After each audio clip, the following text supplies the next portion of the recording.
Good evening, students. Today we will discuss numericals of elasticity chapter. इसके पहले हमने elasticity क्या होता है उसके बारे में एक्सप्लेन किया था. व्हाट इज इलास्टिसिटी, देन उसमें प्लास्टिक क्या था, रिजिड बॉडी क्या थी, then why steel is more elastic as compare to rubber. Then हमने इसका Young's modulus topic and bulk modulus ये सब चीज़ें डिस्कस की थी. और एक किया था हमने हुक्स लॉ. ठीक है, आज हम डिस्कस कर रहे हैं इलास्टिसिटी के न्यूमेरिकल्स. फर्स्ट न्यूमेरिकल है आपके पास, a steel wire of length 4.7 metre and cross section this attaches by same amount as a copper wire of length this and cross section this under a given load. What is the ratio of Young's modulus of steel to that of copper? Steel wire की length दे रखी है आपको, cross section area बता रखा है, then आपने उसको stretch किया है सेम अमाउंट से जितना कॉपर वायर को किया by using a load. Copper wire की भी सेम आपको लेंथ दे रखी है, क्रॉस सेक्शनल एरिया दे रखा है. आपको क्या फाइंड आउट करना है, जंग्स मॉडुलस की रेशियो बतानी है स्टील की कॉपर के साथ. पहले तो हमें जंग्स मॉडुलस पता होना चाहिए. What is the Young's modulus? Young's modulus हम क्या बताता है, ये हमें रेशियो बताता है किसकी, स्ट्रेस की टू द स्ट्रेन. आगे स्ट्रेस क्या होता है कि हमने फोर्स कितना अप्लाई किया एरिया पे, फोर्स अपॉन एरिया.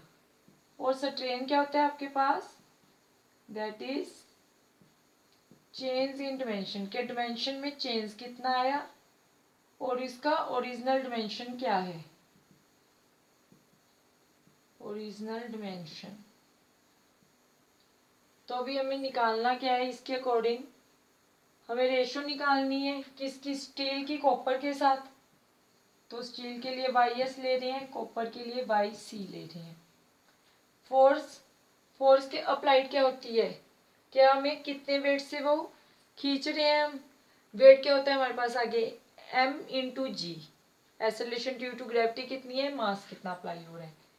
तो फोर्स अप्लाइड क्या हो जाएगी, एम जी अपॉन में एरिया किसका, स्टील का, अपॉन में चेंज इन डिमेंशन किसके, स्टील के, अपॉन में ओरिजिनल डिमेंशन किसका, स्टील का, अपॉन में जंग्स मॉडुलस ऑफ कॉपर के लिए again same formula, force applied that is M G upon में एरिया किसका, कॉपर का, अपॉन में चेंज इन डिमेंशन किसके, कॉपर के, ओरिजिनल डिमेंशन किसके, कॉपर के. अब अकॉर्डिंग टू स्टेटमेंट क्या है हमारे पास कि जो स्टील वायर है वो सेम अमाउंट से स्ट्रेच हो रही है जितने से क्या हो रहा है आपका कॉपर वायर.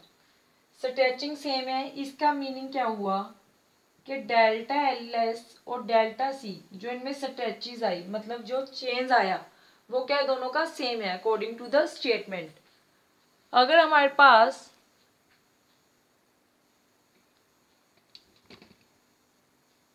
अगर आपके पास जो चेंज आ रहा है वो इक्वल है, पहले क्लैरिटी नहीं थी अभी देखा मैंने, जंग्स मॉडुलस होता है आपके पास स्ट्रेस अपॉन स्ट्रेन. स्ट्रेस होता है आगे force upon area applied, strain क्या है, change in dimension to the original dimension. तो आपको Young's modulus steel with respect to copper निकालना है. तो फोर्स क्या होगी, वेट कितना अप्लाई हो रहा है that is M G, area आपके पास स्टील का that is A S, change in dimension that is delta L S upon L S, upon में कॉपर के लिए M G upon A C upon में delta L C upon L C. But statement के according stretching दोनों में same हो रही है. So delta L S is equal to क्या आ जाएगा आपके पास, that is delta of L C. तो वैल्यूज पुट करेंगे जब हम, यहाँ पे आपके पास एम जी और एम जी कैंसिल हो जाएगा, डेल्टा एल एस और डेल्टा एल सी भी कैंसिल हो जाएगा दोनों में. और जब इसको हम सॉल्व करेंगे तो क्या आ जाएगा आपके पास, उस साइड हमें दिखाई नहीं देगा, तो मैं ऊपर लिख रही हूँ इस चीज़ को, आई right down here.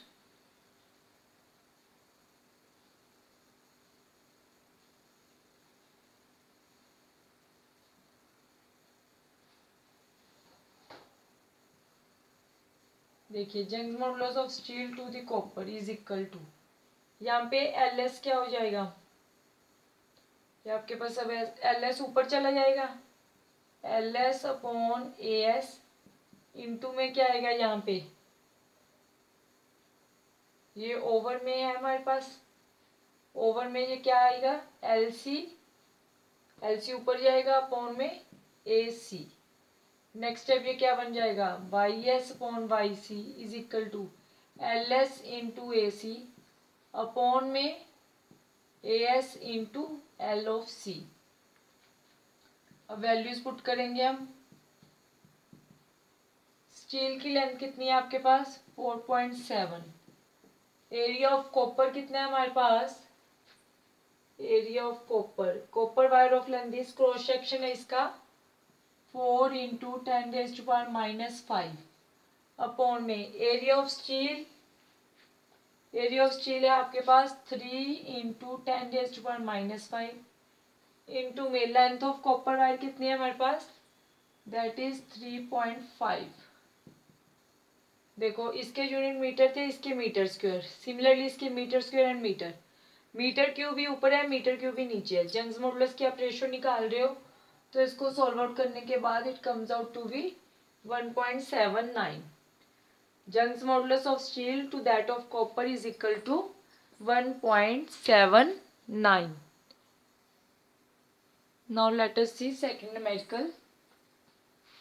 Second numerical क्या है आपके पास, compute the fractional change in volume of a glass slab. कोई आपके पास ग्लास स्लैब है, उसके वॉल्यूम में फ्रैक्शनल चेंज कितना आ रहा है when subjected to a hydraulic pressure of 10 atmosphere.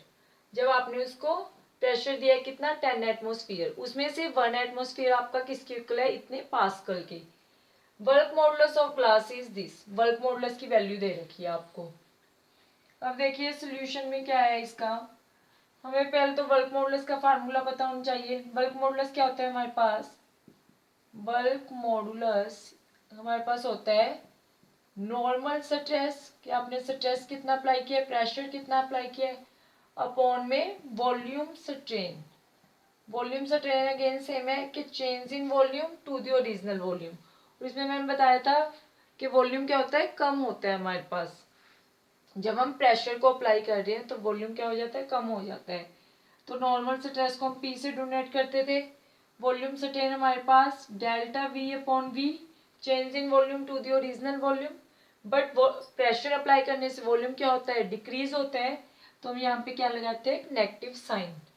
अब बल्क मॉडुलस की देखो आपको वैल्यू पता है और आपको निकालना क्या है, compute the fractional change in volume. हमें चेंज इन वॉल्यूम निकालना है, मीन्स हमें डेल्टा वी फाइंड आउट करना है। तो यहाँ से ये क्या बन जाएगा, this is your bulk modulus. तो हमारे पास ये बनेगा बल्क मॉडुलस इनटू में, पहले इसको सॉल्व आउट कर लेते हैं हम। This implies bulk modulus is equal to, bulk modulus की जगह मैं वी लिख रही हूँ, P upon minus delta V into V. अब हमें डेल्टा वी फाइंड आउट करना है, इसको इधर ले आते हैं। So delta V is equal to minus P V upon में V. Is this step is visible, okay, which is equal to minus P. अब हमारे पास हमने प्रेशर कितना दिया है, हाइड्रोलिक प्रेशर 10 एटमॉस्फेयर है, 10 इंटू एटमॉस्फेयर 1 किसके इक्वल है 1.013 इंटू 10⁵ पास्कल, इंटू में वॉल्यूम कितना है, when subjected to a hydraulic pressure of this, bulk modulus of glass is this. Compute the fractional change in volume. Fractional change निकालना है आपको, means आपको डेल्टा वी अपॉन वी निकालना था। So delta V upon V इधर आ जाएगा, इधर बचेगा माइनस पी अपॉन वी। ठीक है, फ्रैक्शनल चेंज है, this is a fractional change, change in volume to the original volume, upon में बल्क मॉडुलस कितना गिवन है 37 इंटू 10⁹ पास्कल। इसको सॉल्व आउट करेंगे आप, तो सॉल्व आउट करने के बाद ये आपके पास बचेगा, ये देखिए ये भी हमने पास्कल में कन्वर्ट कर दिया, ये भी पास्कल में कन्वर्ट कर दिया। तो negative 2.74 into 10⁻⁻⁵, this is it's value. अब यहाँ पे नेगेटिव साइन क्या शो कर रहा है कि हमारे पास जो क्या आ रहा है, फ्रैक्शनल चेंज आ रहा है कि यहाँ पे क्या हो रही है, ये वैल्यू डिक्रीज हो रही है। नेगेटिव साइन का मीनिंग क्या है कि वॉल्यूम क्या हो रहा है हमारे पास, डिक्रीज हो रहा है। Negative sign indicates that volume gets decreases. Clear है? इस तरह से इन न्यूमेरिकल्स को सॉल्व करना है। नेक्स्ट लास्ट न्यूमेरिकल एक और देख रहे हैं हम। नेक्स्ट न्यूमेरिकल है हमारे पास determine volume contraction of a solid copper cube. हमें वॉल्यूम कॉन्ट्रैक्शन देखना है एक सॉलिड कॉपर क्यूब का। 10 सेंटीमीटर ऑन एन एज, उसका एक एज बता रखा है आपको 10 centimetre. When subjected to a hydraulic pressure of this, bulk modulus of copper is this. Hydraulic pressure बता रखा है, बल्क मॉडुलस बता रखा है। अगेन हमारे पास फार्मूला क्या था बल्क मॉडुलस का, bulk modulus is equal to होता है हमारे पास नॉर्मल स्ट्रेस अपॉन में volume strain. Normal stress means pressure upon में वॉल्यूम स्ट्रेन क्या है, जो चेंज आ रहा है आपका। बल्क मॉडुलस गिवन है आपको, दैट इज 1.40 इंटू 10⁻11। अब देखो यहाँ पे आपको निकालना क्या है, वॉल्यूम कॉन्ट्रैक्शन निकालना है। Volume contraction means delta we हमें फाइंड आउट करने के, चेंज कितनी आई है। और हमारे पास वॉल्यूम हमें फाइंड आउट करना पड़ेगा। एक साइड पता है हमें क्यूब की, वॉल्यूम ऑफ क्यूब क्या होता है, ए क्यूब साइड का क्यूब। सो वॉल्यूम किसके इक्वल हो जाएगा, 10 सेंटीमीटर का क्यूब मीन्स 1000 सेंटीमीटर क्यूब। ये हमारे पास वॉल्यूम आ गया। हमें निकालना क्या है, डेल्टा वी। सो यहाँ से ये बन जाएगा 1.40 इंटू 10⁻10 पी वी अपॉन में minus delta we. Next step में डेल्टा वी इधर आ जाएगा, negative minus P V upon में 1.40 इंटू 10⁻11। नेक्स्ट स्टेप में क्या बन जाएगा हमारे पास, delta V is equal to minus pressure कितना गिवन है, दैट इज 7 इंटू 10⁻6। वॉल्यूम हम निकाल चुके, दैट इज 1000 अपॉन में 1.40 इंटू 10⁻11। इसको सॉल्व आउट कर लेंगे तो delta V is equal to, negative sign आपके पास आ रहा है ये 0.050। वॉल्यूम है, चेंज इन वॉल्यूम, तो क्या आएंगे units, that is centimetre cube, क्योंकि यहाँ पे हमने इसको जब कन्वर्ट किया था सेंटीमीटर्स में आपको टर्म गिवन थी। क्लियर है? इस तरह इसके न्यूमेरिकल सॉल्व करने हैं। मीन्स आपको मेनली जो फार्मूला पता होना चाहिए वो जंग्स मॉडुलस का पता होना चाहिए। जंग्स मॉडुलस क्या होता है हमारे पास, स्ट्रेस टू द स्ट्रेन। और बल्क मॉडुलस में फार्मूला क्या है आपके पास, normal stress to the volume strain. Clear है? नेक्स्ट वीडियो में हम नेक्स्ट चैप्टर स्टार्ट करेंगे, pressure exerted by a liquid column, Bernoulli's theorem, then hydraulic brakes, etc. Watch this video. Thank you.